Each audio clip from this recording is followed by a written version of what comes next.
अचानक बड़े जोरदार तरीके से बिजली चमकी। बादलों की गड़गड़ाहट के साथ ही बारिश की रफ्तार एकदम बहुत तेज हो गई और साथ ही जोर जोर हवाएं चलने लगी। फिर ये महसूस हुआ जैसे पूरा मंदिर बाएं से दाएं हिल रहा है।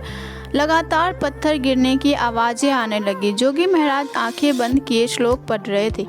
पूरा मंदिर हिल रहा था, शायद नाग देवता इंसान के रूप में आ रहे थे। अचानक भूकंप एकदम रुक गया और इसी के साथ ही बारिश और पत्थर की आवाज़ भी बिल्कुल बंद हो गई। एकाएक खामोशी छा गए। सभी चीज़ें एक जगह ठहर गई और हर चीज़ें अपनी जगह पर स्थिर और खामोश थी। हर तरफ मौत की सी खामोशी छाई हुई थी। रुद्र की आंखों में चमक बढ़ गई। वह धीरे धीरे खंजर की तरफ बढ़ने लगा कि अचानक बीन की हल्की हल्की मध्यम आवाज़ सुनाई देने लगी, जैसे कोई बीन बजा रहा हो। आवाज़ तेज हो रही थी। फिर यूँ महसूस हुआ जैसे एक से ज़्यादा बीन एक ही लय पर बजाई जा रही हो। बीन की आवाज़ ऊंची से ऊंची होती जा रही थी। गुरु महाराज बीन बजाने में माहिर थे। रुद्र पर तो बीन की आवाज़ का नशा छाने लगा। शेषनाग का जोड़ा बीन की लय पर हौले हौले झूम रहा था। उसके साथ हवा का एक झोंका कमरे के अंदर महसूस हुआ। यूँ लग रहा था जैसे यह हवा कहीं कमरे के अंदर ही पैदा हुई हो। अब हवा जोर जोर से चलने लगी और बगुले की शक्ल में आ गई।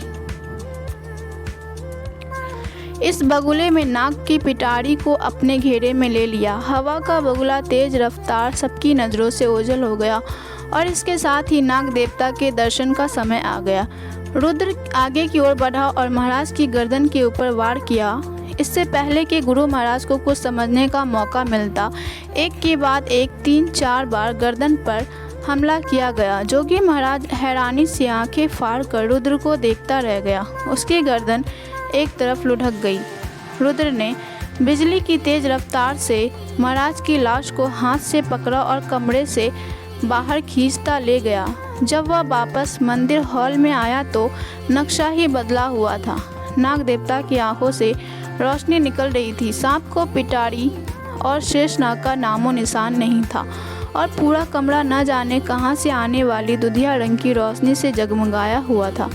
पिटारी वाली जगह पर 17 साल की एक लड़की थी जो बहुत ही सुंदर लंबे बालों वाली, पतली कमर, गोरी रंगत, ऐसा लग रहा था जैसे कोई अप्सरा हो। और दूसरी जगह पर एक नौजवान था।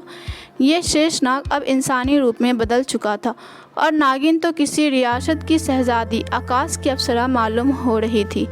चेहरे पर मासूमियत, होठ कमर तक लटकती हुई लंबी सीधी जुल्फ़ें और मोटी मोटी बड़ी बड़ी आँखें, रंग ऐसा कि चश्मा चांद भी शर्मा जाए। वह दोनों किसी शाही लिबास में थे। शेषनाग के जोड़े को इंसानी रूप मुबारक हो। रुद्र ने अपनी आवाज़ को रौबदार बनाते हुए जोरदार लहजे में कहा।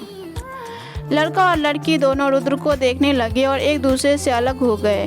वह अजीब सी नज़रों से रुद्र को देख रहे थे। रुद्र इससे आंखें नहीं मिला पा रहा था और इससे अपनी निगाहें नीची कर ली और बोला, 100 सालों से हमारे बाप दादाओं ने तुम्हारी सेवा की है। मैंने तुम्हें दूध पिलाया, हर साल नाग देवता को बलिदान दिया है, हर साल अमावस की रातों में इंसान की बलि दी है, जिससे तुम्हें इंसानी रूप दिया है। इसलिए कुछ बातों का तुम दोनों को ख्याल रखना ज़रूरी है। पहली बात यह कि हर महीने में तुम्हें इंसानी खून की ज़रूरत होगी, वरना तुम्हारी जवानी धीरे धीरे ढलने लगेगी। दूसरी बात यह याद रखनी है कि आग से बचकर रहना, वरना मर जाओगे। और यह बात तो तुम दोनों अच्छे से जानते हो कि तुम मेरे गुलाम हो और हमेशा मेरा कहना मानोगे। आज से तुम्हारा नाम अर्जुन। नाग की तरफ इशारा करने के बाद वह नागिन को देखकर बोला, और तुम्हारा नाम शिवानी है। रुद्र कहते हुए नाग और नागिन से जैसे नज़रें मिलाई, इसे महसूस हुआ जैसे वह दोनों की आंखों में गुस्से की आग निकल रही हो। अर्जुन शिवानी इसे गुस्से में घूर रहे थे। अर्जुन ने पूछा, हमारे गुरु महाराज कहाँ हैं?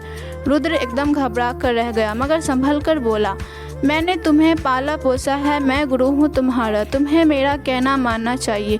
रुद्र इन दोनों की तरफ देखते हुए बोला, हम इंसानी रूप में अभी अभी ज़रूर आए हैं, मगर हमें कई सालों से हमारे अंदर इंसान पैदा हो गया था। हम इंसान की तरह देख और सुन और समझ सकते थे। हमने गुरु महाराज और तुम्हारे दरमियान होने वाली बात भी सुनी। तुम इसके चेले हो और तुम हमारे गुरु नहीं हो। नहीं, हम तुम्हारे गुरु हैं, हमने तुम्हें हमेशा दूध पिलाया है, पाला पोसा है, रुद्र ने कहा। शिवानी जो अब तक खामोश खड़ी थी तुरंत रुद्र से पूछी, जल्दी से बता गुरु महाराज कहाँ हैं, वरना हम तुम्हारे खून पीकर ही अपनी ज़िंदगी का आगाज़ करेंगे। तुम लोग यकीन तो करो, मैं ही गुरु हूँ।